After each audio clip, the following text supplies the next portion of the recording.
Hi అండి, అందరికీ నమస్తే. ఒకే రోజు ఒక 3 టెంపుల్స్‌కి వెళ్ళండని చెప్పాను కదండీ! ఇది లాస్ట్ టెంపుల్ అనమాట. అనకాపల్లి నూకాలమ్మ తల్లి అమ్మవారు. మనకి ఈ టెంపుల్‌లో స్టార్టింగ్‌లోనే కాళికా అమ్మవారి విగ్రహం కనిపిస్తుందండి. భలే ఉందబ్బా!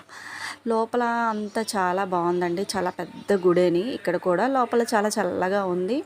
అమ్మవారి విగ్రహం ఎలా ఉందంటే ఆ అమ్మవారి ఇక్కడ చూసారా స్టార్టింగ్‌లో మనకి కాళికా అమ్మవారు కనిపిస్తున్నారు. భలే ఉంది కదా! ఇంకా అమ్మవారి లోపల విగ్రహం చూస్తే అండి, ఆ కళ్ళు చూస్తే అమ్మవారి విగ్రహం చూస్తే మనకి ఎలా అనిపిస్తుందంటే, అమ్మవారి విగ్రహం కాకుండా మనకి రియల్‌గా అమ్మవారిని మనం చూస్తున్నామా అనిపిస్తుందండి. నాకైతే నిజంగా అలానే అనిపించిందండి. నిజంగా నేనేమైనా అమ్మవారిని చూస్తున్నానా నాకు అనిపించిందండి. మనకి దగ్గరగా నా దగ్గరే ఉన్నారా అనిపించిందండి. మీకేమనిపిస్తుందో కామెంట్ చేయండి. మీరు ఈ టెంపుల్‌కి వెళ్లారా? అయితే కామెంట్ చేసేయండి. ఇక్కడ లోపల చాలా చల్లగా ఉందండి. ఇక్కడ బ్యాంగిల్స్ కూడా ఉన్నాయి. గుడి దగ్గర బ్యాంగిల్స్ తీసుకుంటే మంచిదంటారు కాబట్టి ఇక్కడ కొనుక్కున్నామండి బ్యాంగిల్స్. ఇక్కడ కూడా గుడి చాలా బాగుందండి.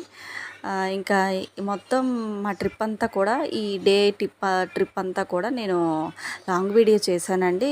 ఇంట్రెస్ట్ ఉంటే మీరు ఒకసారి వెళ్ళి విజిట్ చేయొచ్చు. మన ఛానల్లో పెట్టాను, లాంగ్ వీడియో చూడండి.